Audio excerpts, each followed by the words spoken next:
We're talking about the first celebrities. What percentage of printed and online media is dedicated to celebrity culture today? A tricky calculation, but it's no doubt, it's probably, in a technical term here, bleeding huge. But however, if you think that is a recent invention, and my goodness, the Kardashians have got a lot to live up to, well, this is going to blow your minds, because we can trace back the mixture, the mezcla of celebrity back to the Regency period. Peter James Bowman shows us, following the outrageous fame of Lord Byron, an interest in the foibles rather than the achievements of the good, bad and the indifferent, or the infamous even, was kindled as insane. In his book called The First Celebrities, delighted to be joining me live from the UK, Peter Bowman. Peter, good morning to you.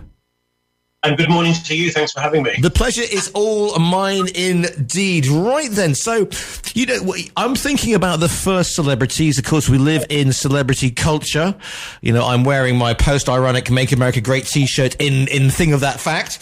But it's Byron, isn't it? And because I was thinking, you know, if you're looking for outrageous, mad, bad and dangerous to know, well, hey, forget rappers, forget anything that they could possibly get up to. Byron is the blue point. Yes, he is. He's the first really big celebrity, I think. And what he did, which was completely new, is that he invented characters in his poems which drew from his own personality, and then he started modelling his own personality on the characters in his works. So you get this kind of mutual influence that fascinated people, and people thought they could find out about him with his interesting, slightly dangerous personality by reading his books, and then they wanted to follow his life and know all about him. And of course, like every good influencer stroke celebrity, you need to have a gang, don't you? And Byron had a gang, including, of course, the author of Frankenstein. Yes, he did. He was probably the very first person who had what you might call an enabler, almost like a modern agent or a handler. He had people who two people in particular who interacted with publishers, who tried to improve his public image, who even managed his finances for him. And that was a primitive form compared with the way things are now, but it was the very first signs of the modern agent. So explain to those who aren't sort of up on their history timelines, what time period are we talking here? Regency, people will know it's a bit sort of like, it's almost a sort of letting your hair down sort of 60s moment for a certain strata of people. So what time period are we talking, so that we can get a rough idea what century we're in at least, Peter? Well, the Regency in politics only lasts from 1811 to 1820. That's the time when the Prince of Wales became regent for George III after he went completely mad in the last 9 years of his life. But when people talk about the Regency, they tend to mean a sort of 50-year period from about 1790 until Queen Victoria came to the throne in 1837. And as you say, it was a period of quite colourful habits and quite loose morals, especially in high society. And it's contrasted with the Victorian period, which is much more stern, much more moral. Well, yeah, on the surface, Peter, that's a whole new interview in itself, of course. I'm just thinking what I want to talk, you know, because you've got, at the beginning of that period, you've got Waterloo, you've got, you know, the Iron Duke, you've got all that going on as well. So it's a fabulous time to be British. Yes, it was a heroic era, and some books written about the period, like the Age of Endurance, the Age of Victory, and so on, bring that out. Britain was at war with France, first of all revolutionary France and then Napoleonic France, for a period of well over 20 years. So it was a period of struggle and a period of heroism, but it was also a period of innovation, a period of, you know, very fertile cultural activities of all sorts. So we're talking about the modern influences, and you know, and we will discuss at length. Was there if you like, a Regency version of a Kardashian out there? But let's hold our horses on that one. We're looking at also the media, because people always say to me, people always talk about, you know, the internet and how it's enabled, it's got away from the quote unquote mainstream media. Ooh, frightening. And looking at, and I always compare the pamphleteers of an earlier period, the coffee house period, your Dr. Johnson, your people, as the internet is like pamphleteers, because you could put anything out there as pamphleteers did when they got their hands on the printing press. So what means of communication? Because this was a great time of tittle tattle. We've got and we've also got these big blockbuster novels coming out, if you like William Makepeace Thackeray, Vanity Fair, all that coming out, which are in an age where novels were normally sort of quite austere, quite serious subjects. These were soap operas. Yes, it was. I mean, going to your first point about pamphlets, that was a little bit like the internet in the sense that they were anonymous, and there were blasts and counter blasts, and they came out extremely quickly and in great numbers, and they often focused on the private lives of celebrities. And when you look back at them from the present day period, it's amazing how salacious they were, how crude they were, really. I mean, I don't think our own period is any more crude, any more aggressive, any more personal than that period was. And yes, novels. There was a thing called Silver Fork novels, which were novels of high society, and they featured real people in a kind of thin fictional disguise. And so there was a lot of discussion of people through the form of novels as well. And then when you add newspapers and how personal they were and how much gossip they contained, you have a whole atmosphere in which people's public image was something that they couldn't completely manage themselves. It was in the hands of other people, a little bit like with celebrities today. I'm just sorry. I immediately thought, being that worst sort of creature, an armchair historian, I immediately reference all my history to either films or comedies, and of course you have Blackadder, of course, in the Regency period. It's basically ripping bodices and tales of dusky gypsies. I mean, if you think that the people would go, oh well, it was much better in the olden days because they had a moral code, etc. Did they have? I mean, your book. Let's look at. Because you've got the stage, which is a cesspit. A cesspit of intrigue. You've got politics, not much better, you could argue, Peter. And we've also got diplomacy, art, literature, and fashion. We've even got illegitimate. This is illegitimate daughter of a wardrobe keeper in a company of strolling players. And the reason I mention this is the bloke she married is my only association with this particular banking is I got a wallet from there. So tell me more about the fascinating tale of. Tell me it's not Mellon. She didn't have a name called Mellon, surely, Harriet. She did have that name, although it was the name of the man that her mother said was her father. Ooh. Whether he was her father or not is uncertain. But that's the name that she always had. And when she became an actress and slowly rose through the ranks, she wasn't a top actress, but she was a sort of good working actress. And she met the banker Thomas Coutts, who founded the Coutts dynasty, when he was in his 70s and she was in her early 30s.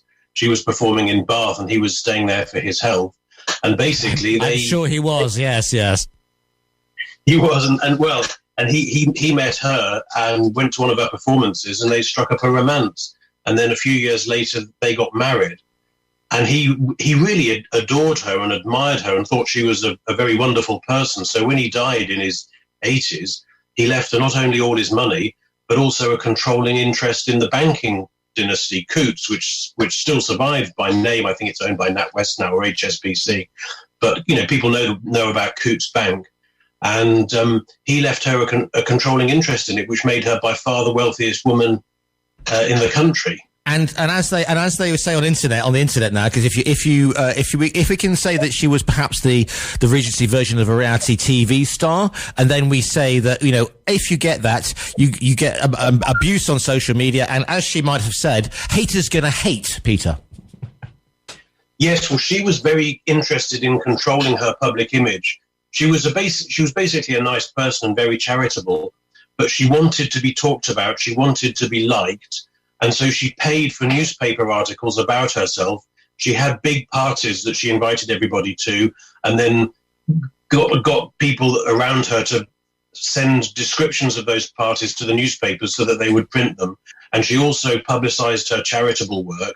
And so she tried very hard to be liked, and that got up people's noses. And so they set up a counter narrative and tried to criticize her as an attention seeker and as a vulgar parvenu who was, from a very poor background, who just married a rich man for his money. And so there was this sort of battle in the public media over her image. And proving that these affairs ring down the centuries of history. We've got some Russian aristocrats. Now you can't move. You didn't be able to move for Russians on Instagram going, here I'm in Bentley having a lovely time. Yes, we love Dubai, and we have a version of this too. Fantastic.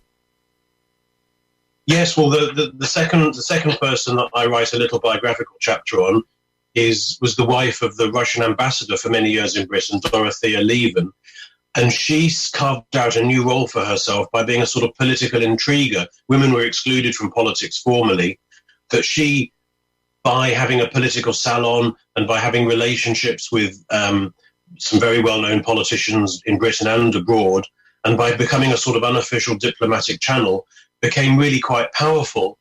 But because she broke the boundaries that were normally imposed on women, and because she was a foreigner as well, she started attracting some bad publicity, and there was some very negative media coverage of her, which again she tried to counter with positive images and presenting a positive image to the press, and planting stories in the press. And again we find the same thing, a sort of fight for somebody's image that nobody's really in control of. So are we seeing literally spin and putting and paying for we're seeing early public relations then here, aren't we, Peter, basically?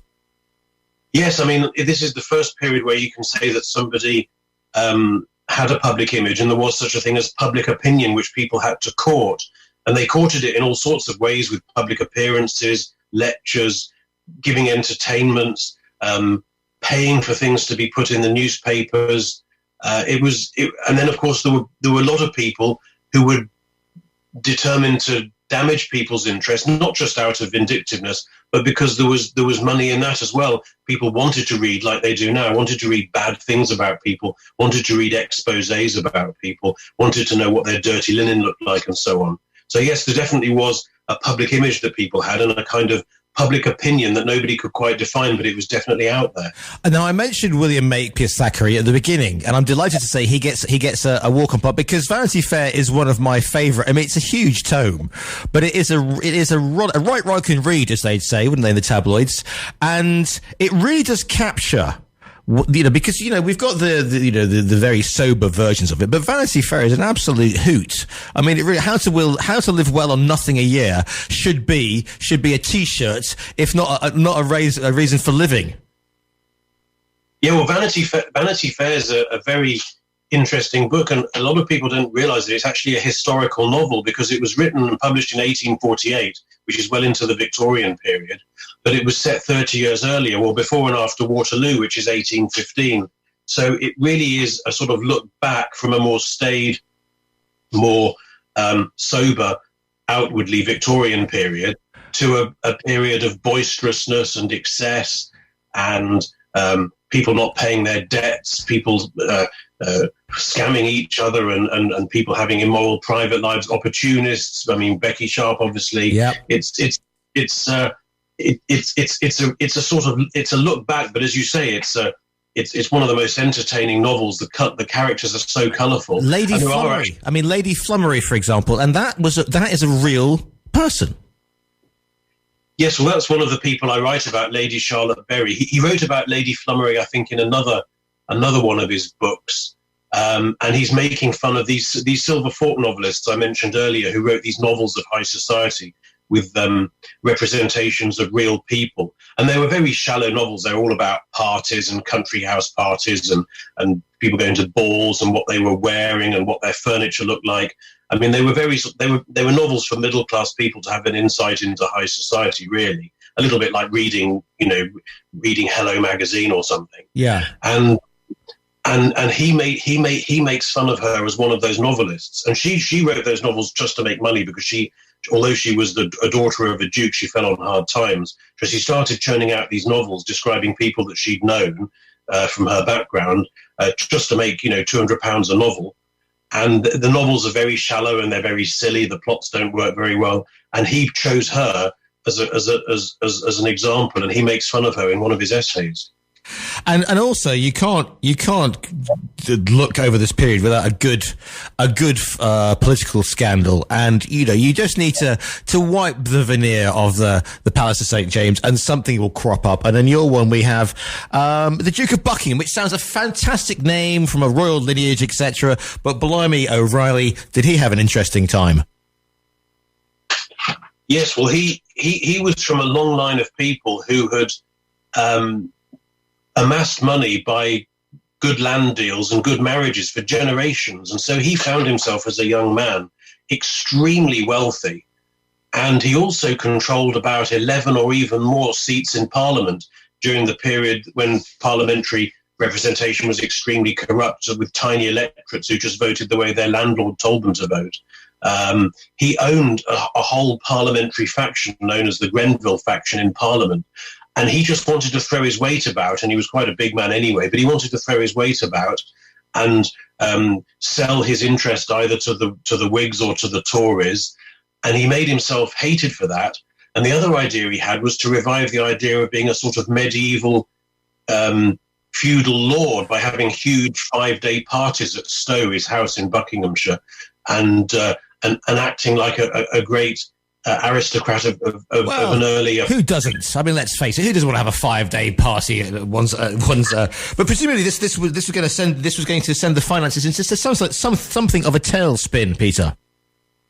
Yes, well, he was also an enormous collector. He just bought things completely at random, paintings and statues and everything else.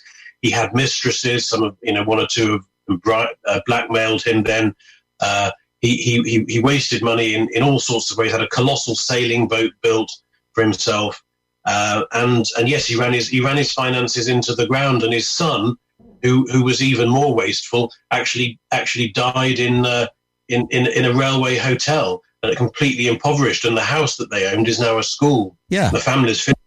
Presumably that is Stowe School then, the famous school. Yes, it is. Yes. Marvellous. And I'm just thinking that sort of thing is, somebody who builds. I'm thinking .com billionaire behaviour, having a massive sailing boat and having 5-day parties. I mean, that's your high tech millionaire there, isn't it? Yes, it is. And the more time went on, the worse he got. And in the end, he had to have trustees to manage his income, and they just paid him a really very small income and used the rest of what he got from his landed estates to pay off all his debts. And so he ended up living just on handouts, really. So how did you, because we know the sort of authorized version of this, the authorized history, so how did you come across this brilliant sort of collection of characters? Well, it was partly just doing research on previous books of mine. I came across them and made a few notes on them. It was partly the realization that there was this emerging celebrity culture at the time. But the thing that really made it possible more than anything else was the existence, which there has been, from a fairly recent time, of newspaper archives, because there are all the newspapers you could imagine are now in online archives, and you can go through them with search terms, and so you can follow somebody's public image through the newspapers without having to trawl through every newspaper every day. And you can construct a new kind of biography, which is a biography of somebody's public image, which hasn't been possible before. And I don't know, whether this has occurred to anybody else, but it certainly occurred to me that you can very easily just track somebody's image through time in the newspapers. And it's so easy to do with search terms. And you can do it from home if you've got a subscription to the British Newspaper Archive. So that's the thing that's made this book possible more than anything. Who was your favourite then, Peter? Which one would you have liked to sat down and had either a cup of tea whilst dissing Jane Austen, or perhaps a flagon of rum or something whilst saluting the Iron Duke? Who would you would like to spend some time with?